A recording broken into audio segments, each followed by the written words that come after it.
यहाँ पर आपका जो है प्रश्नावली 4th ई में पहला, दूसरा, तीसरा, चौथा और पांचवा या तो आपका मूल सूत्र द्वारा ज्ञात करना था और ये हो गया है। क्वेश्चन नंबर आपका 6, 7, 8, 9, 10, 11, 12 यहाँ पर है, कह रहा है कि निम्नलिखित समीकरणों के मूलों के लक्षण ज्ञात कीजिए। प्रश्न संख्या 6 से लेकर के 12 तक हमको क्या बताना है? मूलों के लक्षण बताना है। तो अभी मैंने इसको छोड़ दिया है। पहले आपको मैं ये बता रहा हूं कि 15, 16, 17, 18, 19 यहाँ पर है कि निम्नलिखित के व्युत्तर ज्ञात कीजिए। लक्षण तो बात की बात है। ये सबसे पहला काम आप इस टाइप के जितने भी है श्रीधराचार्य सूत्र से अगर आपका होगा या फिर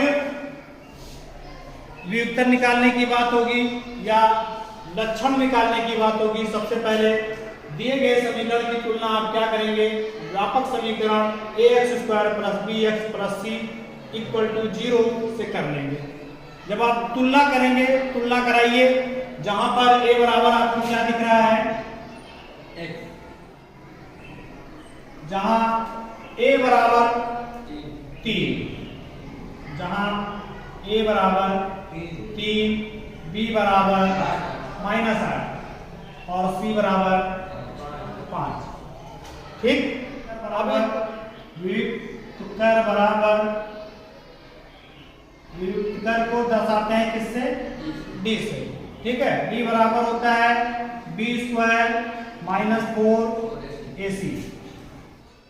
b² ये फार्मूला को इसको रट लीजिए, याद कर लीजिए। क्या है? b² - 4ac। b² - 4ac क्या चीज है? ये व्युत्तर d बराबर है, व्युत्तर d बराबर आपका है b² - वैल्यू रखिए यहाँ पर, मान रख लीजिए b का वैल्यू कितना है? -8 का स्क्वायर, फिर 4 गुणा 3 गुणा 5। इसको सरल करना है। अब आपको सरल करना मुश्किल काम नहीं है। माइनस का गुणा 2 बार करेंगे तो प्लस हो जाएगा, माइनस का गुणा 2 बार करेंगे तो क्या होगा? प्लस हो जाएगा। तो माइनस जानो खत्म हो गया। 8 का 2 बार करेंगे तो कितना होगा? 8 नहीं 64। वेरी गुड, ये आपका हो जाएगा 4 × 12 और 12 × 5 = 60। ये आपका बराबर कितना आ गया? हाँ, जोड़ना है, वो दिख क्या है? घटाना है इसको। तो 64 में से 60 घटाएंगे कितना हो गया? 4। यही आपका क्या हो गया? आंसर। बहुत आसान है, आसान है ना? है तो 15 से 19 तक हो जाएगा। एक बार फिर से हाईलाइट आप देख लीजिए। सबसे पहले जो भी आपका समीकरण दिया गया होगा, सबसे पहले जो भी आपको समीकरण दिया गया होगा उस समीकरण की आप तुलना कर लेंगे। उपरोक्त समीकरण की तुलना व्यापक समीकरण ax² + bx + c = 0 से करने पर, जहां a बराबर जो भी आपका रहेगा वो लिख लीजिएगा और व्युत्तर तुरंत का तुरंत जो है d बराबर b² - 4ac ये फार्मूला लगाइएगा और उसकी सहायता से इसको क्या करेंगे? हम हल कर लेंगे। ठीक है, और चाहे तो आप डायरेक्ट कर लीजिएगा। डायरेक्ट ये तो आपको समझाने के लिए इस तरह से हो गया। आप डायरेक्ट में बस समीकरण से कैसे लिख लेंगे? हम समीकरण से a बराबर इतना, b बराबर इतना, c बराबर इतना, ऐसे भी कर सकते हैं आप। ठीक है ना? और सुगमता के लिए, आपको आसानी के लिए इस तरह से हो गया है। तो अभी आप उत्तर निकाल लेंगे आप, कोई दिक्कत? अब जो बात आती है क्वेश्चन नंबर आपका 6 से है, कह रहा है कि निम्नलिखित समीकरणों के मूलों के लक्षण बताइए। क्या बताना है आपको? लक्षण बताना है। अब इसको आप समझ लीजिएगा। सबसे पहला काम तो आपको क्या पता होना चाहिए था? ये पता होना चाहिए था। ये कौन है? डी। कौन है? डी। अब लक्षण के लिए क्या होता है? तो लक्षण के लिए आपका जो क्वेश्चन नंबर निम्नलिखित के व्युत्तर ज्ञात कीजिए। व्युत्तर में 15 से 19 तक था और क्वेश्चन नंबर 6 से लेकर के आपका 12 तक है, 6 से लेकर के 12 तक। निम्नलिखित समीकरणों के मूलों के लक्षण ज्ञात कीजिए। मूलों के लक्षण ज्ञात कीजिए और लक्षण में सबसे पहले आप ध्यान दीजिएगा, यही जो निकाल रहे हैं, इसीलिए मैंने कहा कि पहले इसको बता दें आपको, उसके बाद आप करिएगा। सबसे पहला काम आपका होगा, दिए गए समीकरण का आप क्या निकाल लेंगे? व्युत्तर निकाल लेंगे।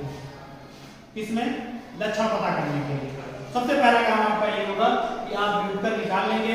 यदि व्युत्तर यहाँ पर कंडीशन है, अगर 0 आ जाता है, ये जो वैल्यू है कितनी आती है? 0 आ जाती है। जैसे 64 - 64 होता है तो जीरो हो गया।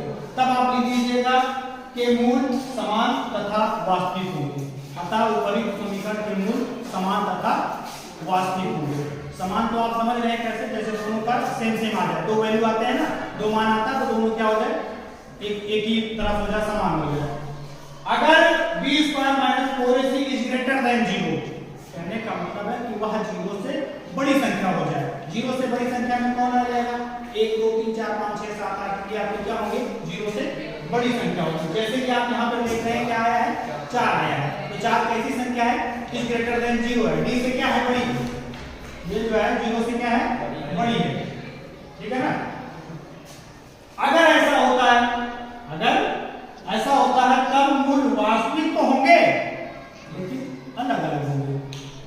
अलग अलग का मतलब है, एक मान लीजिए 3 आया, दूसरा मान आ रहा है 5 आ रहा है, 7 आ रहा है, इस तरह से आ रहा है, ठीक है ना, तो दोनों भिन्न भिन्न हो जाएंगे, अलग अलग हो जाएंगे, ठीक। और अगर मूल आपकी ये जो आता है वैल्यू क्या होता है, इज लेस देन 0 होता है। इज लेस देन 0 का मतलब है कि माइनस में आएगा, 0 से कम गिनती कौन होगी, -1 -2 -3, इस तरह से जो भी होगा वो क्या होगा, 0 से कम होगा। तो उसी चीज है 0 इज लेस देन, इसको क्या पढ़ेंगे आप, इज लेस देन मतलब कि 0 से छोटा हो, 0 से छोटा, और 0 से छोटा कौन होगा, जब आपका ऋणात्मक रहेगा, जब आपका ऋणात्मक रहेगा। तो ऋणात्मक मतलब समझ रहे हैं आप, जैसा कि -4 होगा तो -4 क्या है आपका, 0 से छोटा है। इन दोनों में पूछा जाए बड़ा कौन है, 0 बड़ा है ना, है? तो यही चीज आपका अगर इस तरह से रहेगा, 0 से क्या होगा, छोटा होगा, कौन, b स्क्वायर माइनस 4ac की वैल्यू, तब तो तुरंत आप समझ जाइएगा कि मूल क्या होंगे, काल्पनिक होंगे, अर्थात उनको हल ही नहीं कर पाएंगे, आप मूल नहीं निकाल पाएंगे। वो उनके मूल कैसे होंगे, वास्तविक नहीं होंगे, अर्थात खाली कल्पना कर सकते हो कि हाँ ऐसा होगा, इतना हो सकता है, और उनको हल नहीं किया जा सकता। एक बार आप फिर से समझ लीजिएगा, बहुत महत्वपूर्ण चीज है ये आपका। जब भी आपसे मूलों के लक्षण पता करने के लिए बोला जाएगा, क्या पता करने के लिए, मूलों के लक्षण, मूलों के लक्षण। या यहाँ पर एक क्वेश्चन और है, 21वां है, समीकरण x square minus 6x plus 9 बराबर 0 के मूलों की प्रकृति ज्ञात कीजिए। क्या ज्ञात कीजिए, मूलों की प्रकृति ज्ञात कीजिए। तो अगर प्रकृति की बात होगी, लक्षण की बात होगी, दोनों एक ही, जान लीजिए आपकी भाषा है, आपसे एक ही चीज पूछा जा रहा है, आपको क्या करना है, दिए गए समीकरण का आप क्या निकाल लेंगे, व्युत्क्रम निकाल लेंगे, ठीक। व्युत्क्रम निकालने के बाद में अगर व्युत्क्रम तुम्हारा, सबसे पहला कंडीशन आप इसी को याद करिएगा, अगर 0 आ गया तब तो लिख दीजिएगा उपरोक्त समीकरण के मूल वास्तविक तथा समान होंगे, वास्तविक तथा समान होंगे। और अगर इस ग्रेटर देन 0 हो गया, 0 से बड़ी संख्या हो गई, 1 2 3 4 हो गई, तब आप लिख दीजिएगा कि मूल वास्तविक तो होंगे लेकिन असमान होंगे, वास्तविक तो होंगे लेकिन असमान होंगे। और अगर मतलब ये तो भिन्न भिन्न लिखा गया है, मतलब वही है उसका असमान होंगे, अलग अलग, ठीक है ना। अगर जो है ये तुम्हारा इज लेस देन 0 आ जाता है, 0 से छोटा आएगा, तब क्या होंगे, उसके मूल काल्पनिक होंगे, वास्तविक नहीं होगा, ठीक। अब आइए हम आपको एक क्वेश्चन हल करा देते हैं। हाँ, तो अभी अब आप देख लीजिए क्वेश्चन नंबर 6 से 12 में क्वेश्चन नंबर 6 देखते हैं हम। निम्नलिखित समीकरणों के मूलों के लक्षण ज्ञात कीजिए, मूलों के लक्षण ज्ञात कीजिए। तो ये आपका समीकरण है 1/2x की घात 2 प्लस 1/3x प्लस 1 बराबर 0। तो जैसा कि मैंने आपको बताया, लक्षण पता करने के लिए सबसे पहले आप क्या करेंगे, दिए गए समीकरण का व्युत्क्रम निकालेंगे। क्या निकालेंगे आप, व्युत्क्रम। व्युत्क्रम के लिए आप क्या करते हैं, उपरोक्त समीकरण की तुलना व्यापक समीकरण ax square plus bx plus c बराबर 0 से करने पर, जहां a बराबर क्या है आपका, 1/2 और b बराबर आपका है 1/3 और c बराबर आपका है 1। Very good. अभी क्या निकाल लेना है आपको, व्युत्क्रम निकाल लेना है। t बराबर आपका हो जाएगा b स्क्वायर मतलब कहां है, 1/3 का स्क्वायर, इसके बाद में -4, फिर ये गुणे का निशान लगाइए 1/2 और फिर आपका गुणा 1। Very good. अभी यहाँ आपका हो जाएगा, 1 का वर्ग करेंगे तो 1 ही रहेगा, 3 का वर्ग करेंगे तो फिर 2 का 9 हो जाएगा, ठीक। ये आपका 2 से 2 काट लेंगे, 4 हो जाएगा, 2 का 9 2।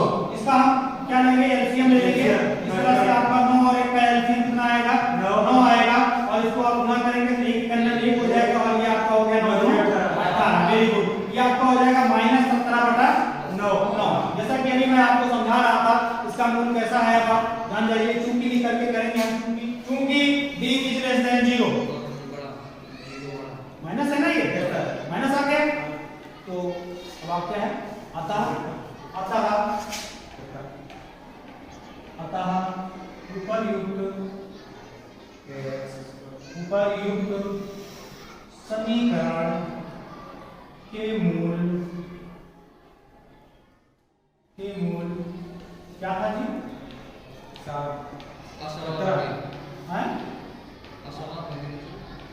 असमान नहीं है जी, भूल गया भाई, वास्तविक नहीं होंगे या काल्पनिक बोल दो, वास्तविक नहीं होंगे। चलो भाई नहीं है, ठीक है ना, काल्पनिक होंगे। फिर से सुन ले एक बार। वैसे तो 4 शर्त है, लेकिन 3 की आवश्यकता होती है। एक पूर्ववर्ग वाली बात है, वो चल जाएगा उसी में। 3 शर्त है जो महत्वपूर्ण है, जो आपको जरूरत है। नंबर 1 का 0, अगर 0 आ गया तब तो तुरंत आपको लिखना है के मूल क्या होंगे, समान होंगे और वास्तविक होंगे। के मूल क्या होंगे, समान होंगे और वास्तविक होंगे। अगर ये आपकी पॉजिटिव संख्या है, कहने का मतलब है 1 2 3 4 5 6 इस तरह से आता है, हैं? तब आपके क्या होंगे, मूल समान तो वास्तविक तो होंगे लेकिन समान नहीं होंगे। और अगर ये आपका नेगेटिव आ जाता है, ऋणात्मक मान आता है, तब तो मूल आपके क्या होंगे, काल्पनिक होंगे। समझिए बात अब क्लियर? लिख लीजिएगा इसको, वहां भी जो मैंने बताया उसको आप लिख लीजिए। वैसे आपकी किताब में भी दिया गया है, वहां से आप लिख लीजिएगा। और ये शब्द है आपका, ठीक। अगर आपसे प्रकृति भी पूछेगा, क्या पूछेगा, प्रकृति, कौन सी बात है, क्वेश्चन नंबर आपका 21वां में है, प्रकृति पूछे हैं ना। तो अगर आपसे प्रकृति नहीं पूछेगा तब भी आपको यही कर लेना है, एक चीज। दूसरी चीज, कभी कभी होता है, यहाँ तो आप में नहीं है, कभी कभी इस तरह से कहते हैं कि बिना हल किए हुए, क्या लिख देते हैं, बिना हल किए हुए मूलों के लक्षण ज्ञात कीजिए। अब छात्र कंफ्यूज हो जाते हैं, कहा बिना हल किए हुए, अब हल भी ना करो और लक्षण बताओ, ये कौन सी बात होगी। तो बिना हल किए हुए का मतलब ये है कि आपको क्या निकालना है, व्युत्क्रम निकालना है, उसको हल नहीं करना है। हल जो अभी बताएगा आपको वर्ग से या गुणनखंड विधि से या सीधाचार विधि से, वो मूल नहीं निकालना है आपको, खाली हल नहीं करना है और बताओ कि जो है ये कैसा, इसकी प्रकृति कैसी होगी, इसका लक्षण कैसा है, ठीक ना। चलिए ओके।